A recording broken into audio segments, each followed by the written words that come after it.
Comenzar. Esta noche estamos con la doctora Laura Briceño, presidente del año de la especialidad de cirugía pediátrica, hablar sobre pectus carinatum, una de las malformaciones torácicas que nos va a explicar a continuación. Les agradecemos a todos la presencia en estas actividades de la Universidad Javeriana en el programa de posgrado, y bienvenida Laura pues con tu charla. Muchas gracias, doctor. Así es. Mi nombre es Laura Jimena Briceño. Vamos a hacer una continuación a la charla previa que habíamos tratado de pectus excavatum. Entonces, empecemos. Pues el pectus carinatum también hace parte de las malformaciones de pared torácica tipo 1 cartilaginosas. Como su nombre lo indica, el pectus carinatum pues va a ser una protrusión se manifiesta por un sobrecrecimiento condrocostal que desplaza el esternón hacia adelante, como pueden ver en la imagen. Representa aproximadamente el 10% de todas las anomalías de pared torácica y su nombre va a derivar de carina, el término latino que hace referencia a la quilla de un barco. Entonces, aunque nosotros explicamos al pectus excavatum y el pectus carinatum como dos entidades diferentes o separadas, en la clínica muchos pacientes pues, van a tener ambas de manera superpuesta. Entonces, respecto a la epidemiología, la incidencia va de 1 por cada 1.500 a 5.000 nacidos vivos, siendo mucho más frecuente el pectus excavatum, 3 a 4 veces más. Y respecto a la relación entre hombres y mujeres, son muy similares, a una relación, digamos, mucho más frecuente de los hombres de 4 a 1. En cuanto a los antecedentes familiares, se ha descrito que 1/3 de los pacientes con pectus carinatum tienen dentro de su historia clínica el reporte de un antecedente familiar con una deformidad torácica. En cuanto a las asociaciones con otros síndromes, lo más frecuente es la asociación a trastornos del tejido conectivo, dentro de ellos el síndrome de Marfan. Esta es una enfermedad autosómica dominante del tejido conectivo en la cual suele ser frecuente la manifestación de deformidades de la pared torácica. Es muy común encontrar tanto un pectus excavatum como un pectus carinatum. Sin embargo, cuando evaluamos solo los pacientes con pectus carinatum que tengan el diagnóstico de este síndrome, es mucho más bajo, hasta en un 1.2%. También se ha descrito asociación con el síndrome de Turner. Esta es una patología más frecuente, 1 por cada 2.500 nacidos vivos. Y la mayoría de los pacientes, a pesar de que presenta alteraciones externales, muchas veces estas deformidades no requieren una corrección quirúrgica. Y en cuanto al síndrome de Noonan, que suele ser otra de las entidades, digamos, frecuentemente relacionadas con el pectus carinatum, estos pacientes presentan, además de sus alteraciones externales, una anomalía de la pared torácica, cardiopatías, anomalías esqueléticas. Y dentro de las más frecuentes puedes tener el pectus carinatum superior o un pectus excavatum inferior. Respecto a la fisiopatología, entonces lo que encontramos en la literatura no es muy claro y hay hipótesis acerca de cuál es la etiología en esta condición clínica. Principalmente hay 3 aspectos importantes. El primero, que nos habla sobre el mecanismo biomecánico, y esto establece la teoría sobre el sobrecrecimiento condral. Entonces, esto realmente es como el paradigma etiológico principal. Recordemos un poco de la embriología. En las apófisis costales de las vértebras primitivas en la región torácica empiezan a elongarse a partir de la 5ª semana, y al final de la 6ª, esas costillas se van a separar de las vértebras formando pues la articulación costovertebral. Entonces, a nivel external, en ese mismo momento, dentro de la pared ventral se están formando unas condensaciones mesenquimatosas pareadas que van a ser como unas bandas externales a nivel de la línea media que se fusionan para constituir un cartílago único. Entonces, estos perfiles laterales de las barras van a conectarse con los extremos distales de las costillas que vienen en crecimiento. Entonces, ¿qué nos postula esta teoría?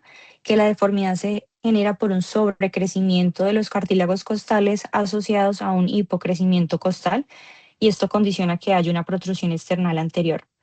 El hecho de que veamos que el pectus carinatum sea una patología que presenta una deformidad progresiva, sobre todo en esos periodos de crecimiento, de rápido crecimiento puberal en la adolescencia, pues apoya más la teoría de que esta entidad se manifieste y empeore con el desarrollo esquelético.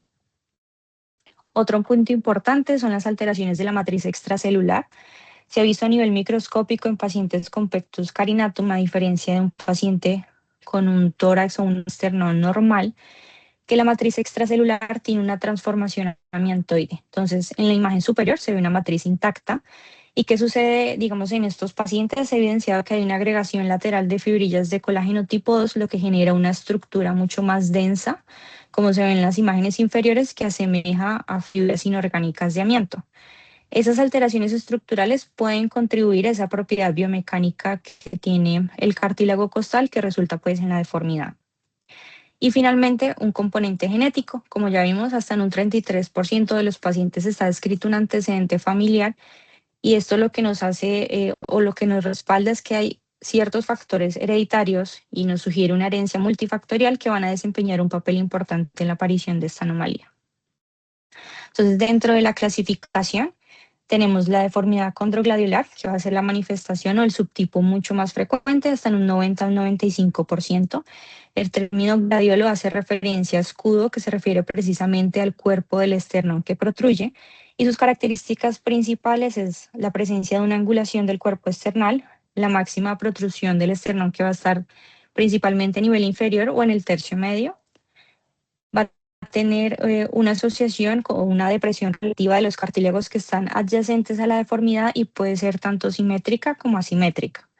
Ya el porcentaje restante de los pacientes que no presentan pues este tipo de deformidad suelen tener deformidades mixtas. Que se tenía anteriormente como clasificación, se asociaba a la deformidad condromanubrial como un subtipo del pectus carinatum, descrito inicialmente como un pectus arcuado, en donde se generaba esa protrusión en la porción más superior del esternón. Sin embargo, ya se conoce esta condición clínica como el síndrome de Currarino-Silberman, y se sabe que es una entidad completamente independiente del pectus carinatum, donde tiene un origen embriológico porque se presenta pues una osificación o una fusión prematura de las suturas externales. En este caso que evaluamos, una protrusión entre la unión del manubrio y del cuerpo external. Hay prominencia de los cartílagos costales adyacentes y el esternón inferior suele ser corto y deprimido. Ya a nivel de la clínica, entonces los pacientes que presentan un pectus carinatum suelen manifestar hallazgos físicos, sobre todo en la etapa del crecimiento puberal, a diferencia del pectus excavatum, que podemos evidenciar en etapas mucho más tempranas el defecto. Entonces no solo vamos a tener la deformidad del tórax, sino una deformidad de la caja torácica en su totalidad. Hay una simetría posterior, los pacientes van a tener hombros anteriorizados con rotación external, presencia de una cifosis marcada y hasta en un 15% escoliosis. Ya en cuanto a las manifestaciones clínicas, hasta el 50% de los pacientes puede ser asintomático, y lo que lleva realmente a una consulta es la alteración en la imagen corporal. Entonces, los efectos negativos que genera este tipo de deformidad en la apariencia física, en disminuir el autoestima, que lleva a que haya una menor interacción social, es lo que lleva a que realmente estos pacientes consulten a cirugía pediátrica. Sin embargo, si hay manifestación de síntomas, lo que con mayor frecuencia describen es el dolor torácico o la sensibilidad focal en la zona de mayor protrusión. Más que exacerbados durante la actividad física, ellos manifiestan que el dolor es en decúbito prono o por traumatismos menores. Que se ha visto que pacientes con pectus carinatum pueden asociarse mucho más con asma, con disnea o con síntomas de fatiga con el esfuerzo.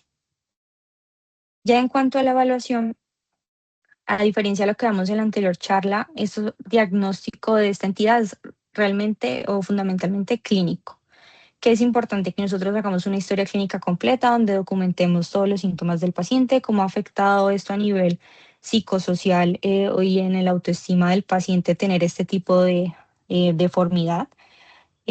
Saber los antecedentes completos y antecedentes familiares de deformidad de pared torácica, y dentro del examen físico, que debe ser muy detallado, que lo ideal es que nosotros podamos hacer un seguimiento fotográfico, tomar medidas de la pared torácica y siempre descartar que no haya asociado otro tipo de alteraciones musculoesqueléticas o haya presencia de escoliosis o alteraciones cardíacas, que digamos que los vamos a sospechar más en pacientes que tengan un síndrome asociado, como un síndrome de Marfan o un síndrome de Noonan, o que durante el examen físico tengamos hallazgos o síntomas sugestivos de afectación a nivel cardiovascular. Algo importante también, o un pilar fundamental en el abordaje de estos pacientes, es que nosotros hagamos la exploración con una maniobra de compresibilidad manual, que es la prueba del puño o fist. En este caso, en el video, pues lo está realizando el mismo paciente, pero esto nos permite poder evaluar la flexibilidad que presenta la caja torácica para poder hacer un abordaje, como ya lo vamos a ver más adelante en el tratamiento. Sin embargo, a pesar, digamos que aunque tenemos este tipo de maniobra, de una manera mucho más objetiva, nosotros vamos a poder evaluar la flexibilidad de la caja torácica con el dinamómetro. Como estudios complementarios, puede requerirse en estos pacientes solo la toma de una radiografía de tórax apilateral, como el abordaje inicial. Sin embargo, si estamos frente a deformidades mixtas que son mucho más complejas, asimetrías que son severas, o en pacientes que van a ser llevados a una planificación quirúrgica, podemos adicionar la toma de una tomografía de resonancia magnética. El uso de ecocardiograma o electrocardiograma va a ser dispensable para los pacientes en los que sospechamos afectación cardiovascular o con pacientes con un soplo cardíaco, pero no son estudios de rutina. Y en cuanto a las pruebas de función pulmonar, que tampoco va a ser un estudio de rutina en esta condición clínica, se solicitan y son útiles para los pacientes que tienen síntomas respiratorios que son desproporcionados al grado de la deformidad. Entonces, con esos estudios, digamos, imagenológicos, con el TAC, nosotros también podemos hacer una toma de los diámetros transverso, antero-posterior del tórax y poder determinar el índice de protrusión máximo. Ya en cuanto al tratamiento, antes de entrar a hablar de los diferentes tipos que están descritos en la literatura, hacer un breve repaso, de lo que hay, digamos, de cómo ha evolucionado el mismo. Entonces, realmente no existe un tratamiento efectivo hasta la década del 1950-1960 con la publicación de Ravitch en 1949, en donde explicó su experiencia con 8 pacientes realizando una movilización radical external. A partir de ahí, en 1964 hasta el año 77, se describieron los primeros intentos de tratamiento ortésico donde utilizaban yesos correctivos o dispositivos de compresión estática. Ya lo que conocemos como el tratamiento ortésico dinámico se originó a partir de 1979 con el ortopedista Sidney Age. Él describió y él era experto sobre todo en las deformidades de pared torácica y fue quien introdujo el primer sistema de compresión dinámica y el concepto de que el pectus carinatum podía corregirse de una manera progresiva a través de la remodelación de la pared. Entonces aquí se cambió el concepto de que no solo estos pacientes tenían que ser llevados a un abordaje quirúrgico. Ya en el 2008, Martínez Ferro, cirujano pediatra argentino, introdujo principalmente dos conceptos que se adicionó a este tratamiento del sistema de compresor dinámico. El primero, la medida de la presión de corrección inicial, que va a ser esa presión necesaria para que nosotros podamos llevar el tórax a una forma neutra. Y la presión de tratamiento, que realmente va a ser la presión que nosotros ejerzamos en el paciente con nuestro sistema de compresor dinámico para poder evitar lesiones en piel, pero logremos hacer poco a poco pues la remodelación del tórax. Aquí mismo también se establecieron protocolos estandarizados donde ya se requería pues determinar cuánto tiempo el paciente tenía que estar expuesto o utilizar este dispositivo y por cuánto tiempo. Ya más adelante, Horacio Abramson, que fue un cirujano también argentino, introdujo la corrección quirúrgica mínimamente invasiva, basado un poco con la técnica de NOS, que esto realmente es como el inverso a la técnica donde se utiliza una barra preesternal compresiva para poder corregir el defecto. Entonces, pues iniciamos un poco con el tratamiento ortésico. El sistema actual que se utiliza de compresión dinámica FMF, esto es una ortesis de aluminio que es personalizada con placas de apoyo acolchadas, que es la que ustedes ven en la porción superior, que ejerce una presión anteroposterior selectiva sobre la zona de mayor protrusión del tórax. Esto que permite que, sobre todo en las zonas laterales, el paciente pueda tener una dinámica ventilatoria adecuada sin tener, digamos que, dificultad en la respiración, únicamente la presión va a ser ejercida en su defecto de mayor protrusión.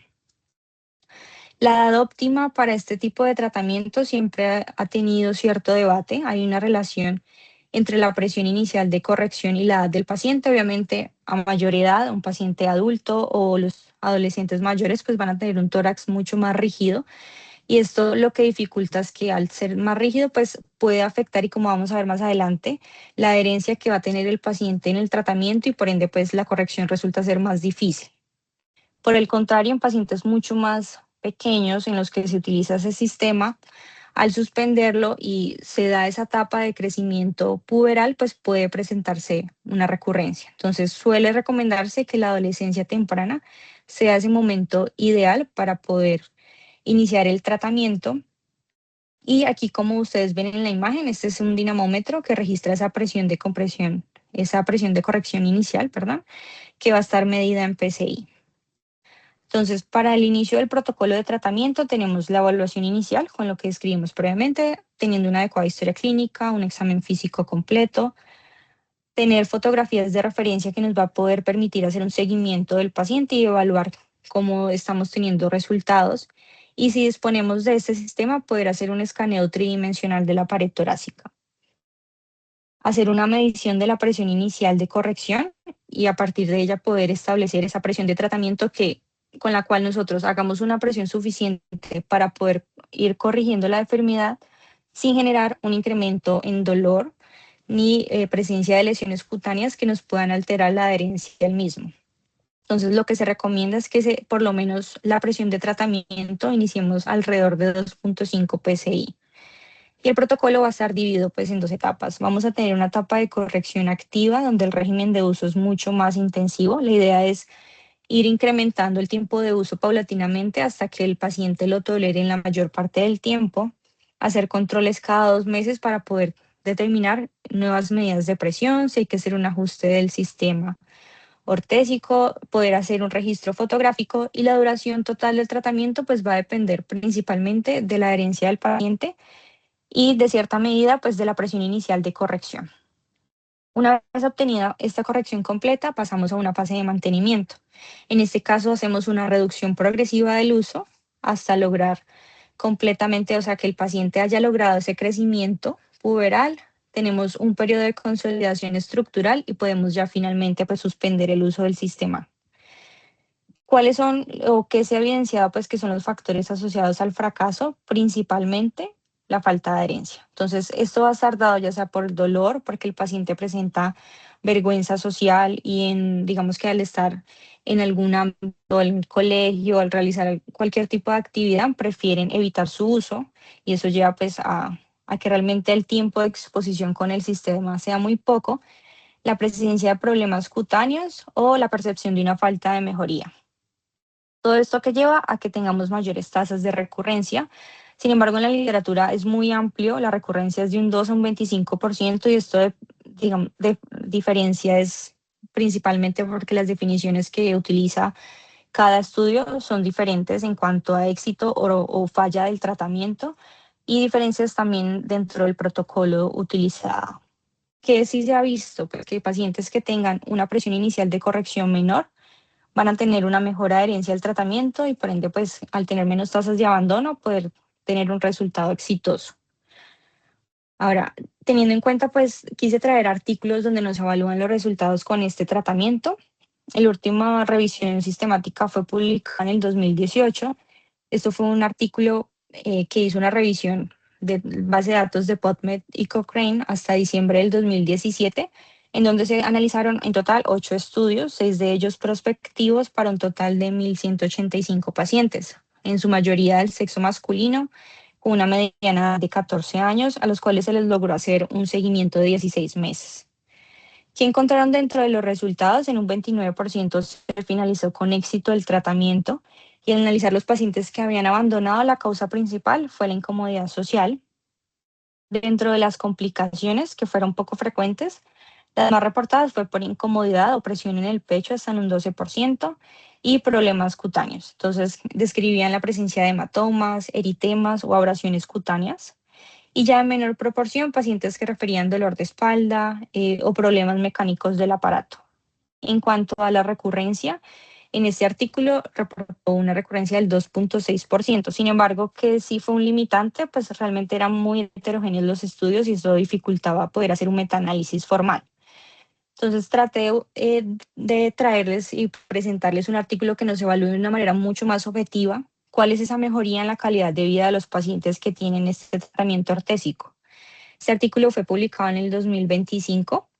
El objetivo de ellos era evaluar los cambios en calidad de vida, no solo a nivel de cambios físicos, sino en salud psicológica y en la autoimagen del paciente.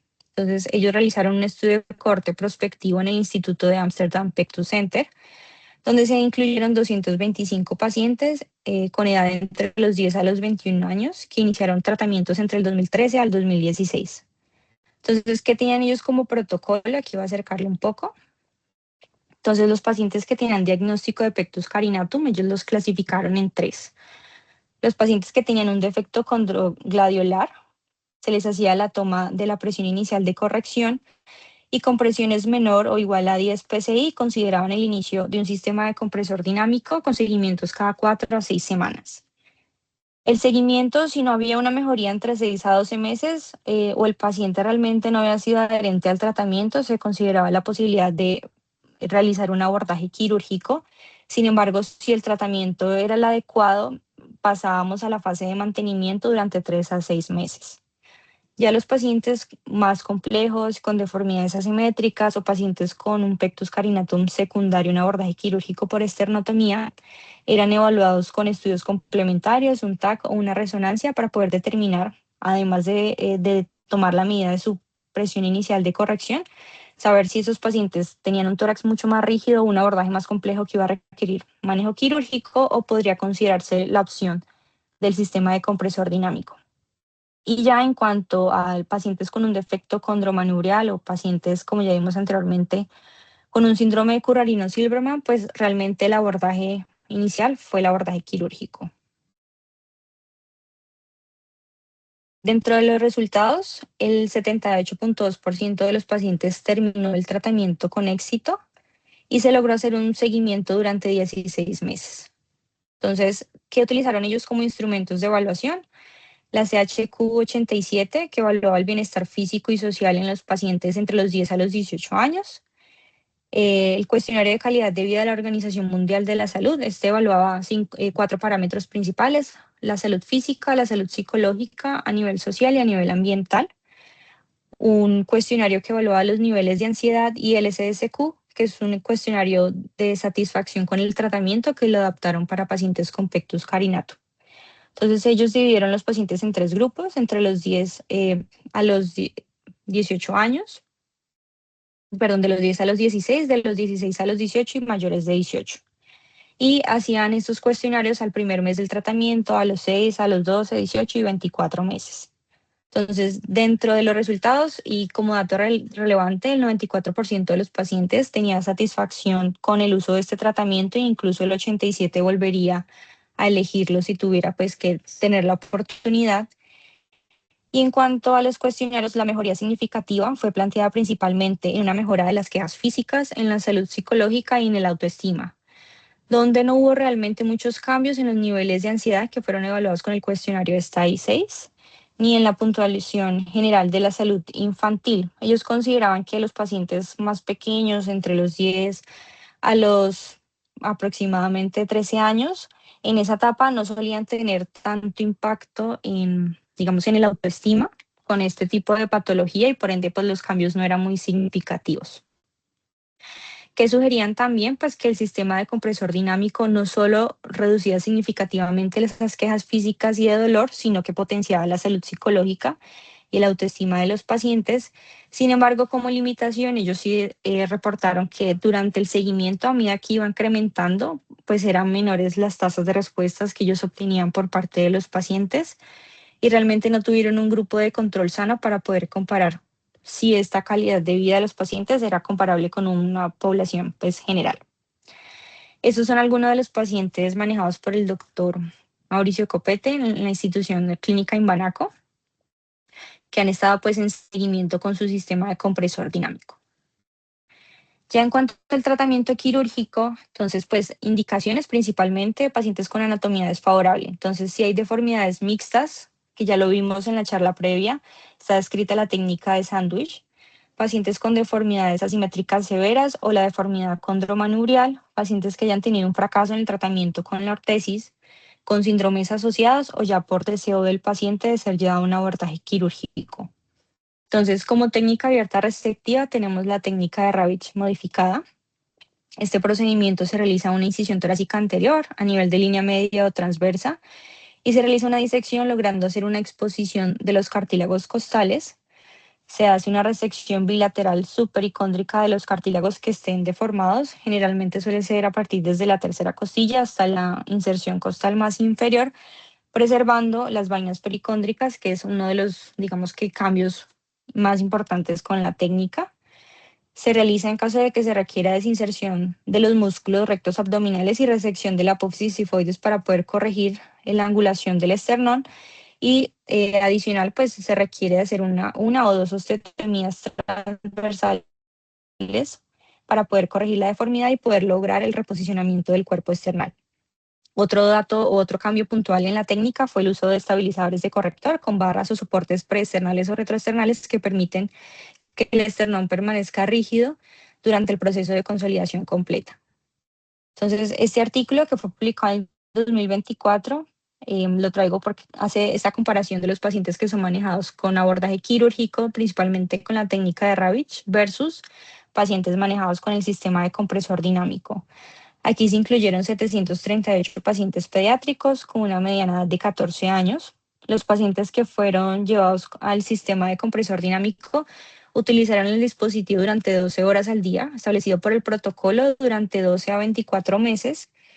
Y digamos que algo como limitante que encontré en el estudio es que ellos evaluaban como resultado satisfactorio, digamos a nivel subjetivo, lo que evaluaba el paciente, cómo se sintiera y lo que evidenciaba pues el médico tratante con el apoyo de las fotografías en seguimiento. Entonces, dentro de los pacientes que fueron llevados al manejo con el sistema compresor, en un 87% lograron finalizar el tratamiento con éxito y de ellos el 73%, que fue aproximadamente 408 pacientes, lograron tener un resultado exitoso. ¿Qué fue relevante durante o qué analizaron ellos del impacto de la presión inicial de corrección? Ellos dividieron los pacientes en 3 grupos, con un PIC menor a 5, entre 5 y 7.5 y mayor a 7.5. Entonces, ¿qué impacto se evidenció? Pues que había una relación inversa entre la presión inicial de corrección y los resultados de éxito en el tratamiento.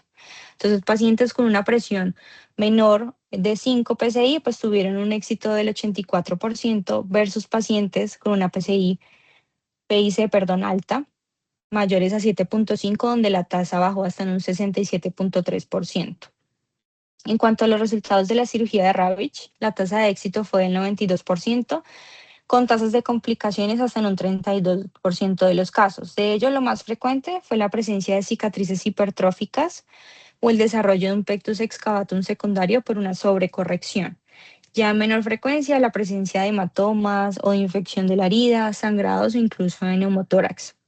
Entonces, algo importante, a pesar de que ellos evidenciaron que esta presión inicial de corrección tiene un impacto directo sobre el resultado exitoso, algo mucho más o que genera un mayor impacto era el factor motivacional del paciente. Entonces, a pesar de que tuviera un tórax mucho más rígido, si el paciente era adherente al tratamiento y lograba completarle el mismo, pues realmente las tasas de éxito eran altas. Entonces, la adherencia sigue siendo el mayor desafío realmente en este tratamiento con el sistema de compresor dinámico. Y en cuanto al abordaje quirúrgico, ellos consideraron que la cirugía debía establecerse como tratamiento de primera elección en pacientes con deformidades más complejas que tuvieran asociado un síndrome de Marfan o un síndrome de Poland o pacientes con tórax muy rígidos. Perdón. Ya respecto a la técnica no resectiva extratorácica, que es la técnica de Abramson, digamos que el fundamento biomecánico radica que se hace una remodelación del contorno torácico mediante la inserción extratorácica de una barra de acero premoldeada en la región preesternal. Entonces se realizan incisiones laterales de manera bilateral en el tórax que son paralelas a la zona de mayor protrusión a nivel external. Se crea un túnel preesternal preferente a nivel del plano submuscular y se introduce la barra de acero por vía subcutánea por delante del esternal. Entonces se colocan placas estabilizadoras laterales, como se ven ahí en la imagen, para las cuales se van a fijar en las costillas mediante alambres pericostales y al introducir pues la barra se ejerce presión manual para poder corregir la protrusión external y una vez conseguido la corrección del defecto poder fijar la barra a nivel de los estabilizadores. Entonces esta técnica puede ser utilizada en deformidades asimétricas o simétricas y es importante tener en cuenta pues que esto requiere de un segundo tiempo quirúrgico en donde se debe retirar la barra por lo menos 2 años después del abordaje. Este artículo publicado en el 2022 es otra revisión sistemática que evalúa la efectividad o la seguridad con la técnica de Abramson. Esto fue un estudio que hizo revisión de la base de datos de PubMed y Embase de todos los artículos publicados hasta el año 2021 Y finalmente analizaron 6 estudios para un total de 396 pacientes con una edad entre los 14 a los 24 años. Como resultado primario, ellos querían evaluar cómo eran los resultados estéticos posterior al abordaje quirúrgico y secundarios, poder determinar cómo era el tiempo operatorio, el dolor posoperatorio y la estancia hospitalaria y la presencia pues, de complicaciones o recurrencias. Entonces, en cuanto a los resultados, tras la colocación de la barra, casi el 100% de los pacientes tenían o establecían un resultado exitoso y posterior al retiro, digamos que éxito prevalecía por encima del 90%. Ya en cuanto a los datos quirúrgicos, el tiempo operatorio varió entre 42 a 111 minutos. La pérdida de sangre fue mínima, aproximadamente entre 15 a 40 mililitros, y la estancia hospitalaria media fue de 3.7 a 7.1 días.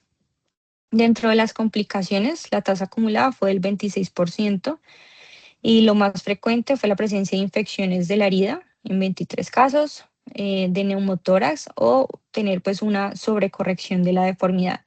Y aproximadamente una cuarta parte de estos pacientes que presentaron complicaciones pues requirieron de una reintervención quirúrgica para abortarlas.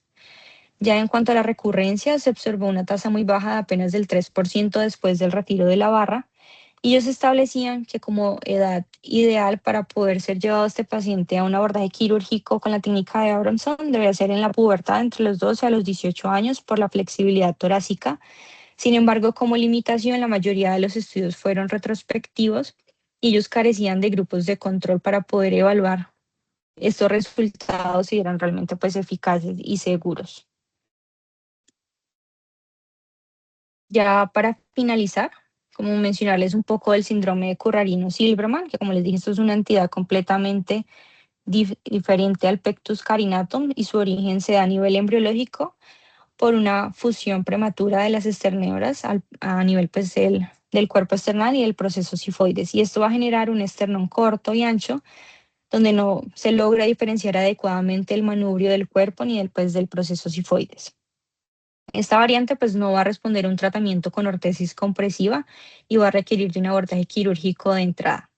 Entonces traigo aquí para presentarles este paciente, y ya en estos casos, como les digo, cuando son deformidades mucho más complejas, pues vamos a requerir de estudios complementarios. En este caso, una tomografía de tórax con un estudio tridimensional que nos permita poder evaluar completamente la deformidad. Y en cuanto a la técnica quirúrgica, pues también vamos a hacer se realiza una incisión vertical a nivel external, resección supericóndrica de los cartílagos costales que estén al nivel de la deformidad y por debajo de esa zona de fusión external, incluyendo incluso desde el segundo cartílago costal. Se debe crear un plano retroesternal que inicie desde la región subsifoidea. Se realiza osteotomías en cuña del esternón para permitir un aplanamiento, y pues igual en estos casos se requiere de sistemas de fijación external que permita que el esternón permanezca pues rígido, valga la redundancia, durante ese proceso de consolidación. Entonces, estas placas de fijación se adhieren al esternón y deben atravesar pues el sitio de la osteotomía. Entonces, esto permite que se mantenga la alineación recta del esternón durante el proceso de cicatrización y disminuya pues el riesgo de recurrencia. Y aquí pues una de las imágenes del paciente ya en sus control postquirúrgico, donde se presentó pues como complicación una cicatriz hipertrófica, pero una corrección pues adecuada del defecto. Entonces, a modo de conclusión, digamos que el manejo y lo que seguimos viendo desde sus inicios es que el tratamiento con sistema de compresor dinámico sigue siendo el tratamiento de primera línea y estándar siempre que sea posible, y debemos reservar el manejo quirúrgico para pacientes que tengan una anatomía desfavorable, que hayan fracasado con el tratamiento ortésico o por deseo pues, del paciente. Muchas gracias. Laura, muchísimas gracias. La charla muy buena, muy concreta y muy ilustrativa. Quería hacer algunos comentarios con respecto a la incidencia. En realidad, la literatura anglosajona nos muestra que la incidencia es muchísimo menor que el excavatum. Sin embargo, nosotros hemos encontrado en Latinoamérica una incidencia casi a la par.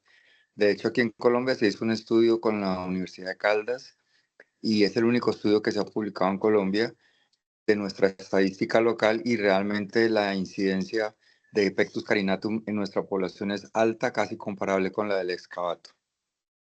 Bueno, otro aspecto que también quiero mencionarles es sobre la deformidad de la caja torácica que produce un pectus carinatum. Realmente, como la palabra lo dice, es una deformidad de la caja torácica. No solamente es algo estético, sino que también altera la dinámica respiratoria del paciente.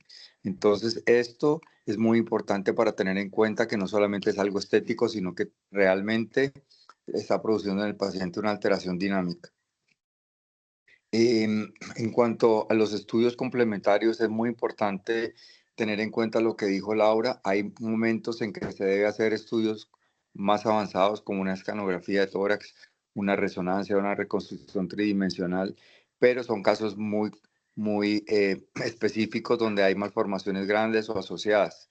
Pero en los pectus carinatum comunes no se justifica que estos pacientes tengan estudios contrastados o estudios donde haya una radiación grande, y básicamente con la radiografía, con unas fotos, puede hacerse una reconstrucción tridimensional, es más que suficiente para poder manejar el paciente y hacer la remodelación de la caja torácica. En cuanto a la cirugía de Abramson, pues fue un hit. Nosotros alcanzamos a tener la oportunidad con Carlos Melo y con algunos que fuimos a los primeros IPEC en Latinoamérica que hubo en Buenos Aires. Ahí conocimos al doctor Abramson y fuimos después a varios cursos que él dictó, y pues realmente fue un hit porque en ese momento fue una solución.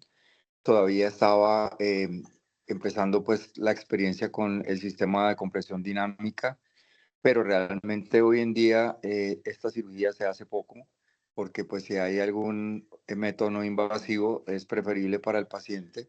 De todas maneras, la cirugía de Abramson tiene sus complicaciones. Nosotros hemos visto en nuestra experiencia local que el alambre con mucha facilidad se rompe, y realmente sirve mucho los primeros meses la compresión que se hace directa sobre el esternón, pero más adelante el alambre sí se rompe y realmente la barra queda suelta. Entonces ahí es donde uno se cuestiona qué tan útil puede ser tener esa barra 2 años puesta. Bueno, en cuanto al compresor dinámico, me parece que la clave del tratamiento es la adherencia que tenga el paciente. Esa adherencia tiene mucho que ver el médico tratante, que es incentivar al paciente a que tenga esa adherencia. La adherencia se ve con mucha facilidad en los adolescentes porque tienen el deseo de corregirse, porque tienen su autoestima alterada y quieren ser personas con el tórax normal. Entonces, para ellos es la motivación principal y uno tiene que aprovechar eso para incentivarlos. Por eso yo control no lo hago cada 2 meses, sino cada mes, para estar encima de ellos. He tenido la oportunidad de tratar niños pequeños con pectus carinatum que tienen una gran ventaja. Pequeños me refiero a escolares, porque como son tan flexibles, realmente la corrección es muy rápida y entran dentro del grupo 1 que clasificó Martínez Ferro y su grupo, que tienen una flexibilidad menor, entonces el tiempo de corrección es más rápido y el uso también es más corto. Entonces he tenido buen éxito con estos pacientes, pero no es fácil la adherencia, porque pues son niños pequeños que la parte que les mueve no es la autoestima, sino simplemente que los papás están angustiados por verlos así. Bueno, pues realmente quería pues enfatizar nuevamente que la cirugía ya que sea resectiva de cartílagos y todo se tiene que básicamente hacer en pacientes que tienen malformaciones complejas, pacientes que tienen una flexibilidad de tórax muy reducida, que ahora son tórax muy rígidos, muy deformados, en los cuales la compresión de la ortosis, de la compresión dinámica no va a servir, ni tampoco la cirugía de Abramson. Entonces, en estos pacientes que son muy contados, afortunadamente hay que hacer la cirugía resectiva de cartílagos y muy probablemente en algunos pacientes colocar este tipo de estabilizadores tipo Stracos, que son de titanio, para que no haya un tórax inestable al quitar varios cartílagos.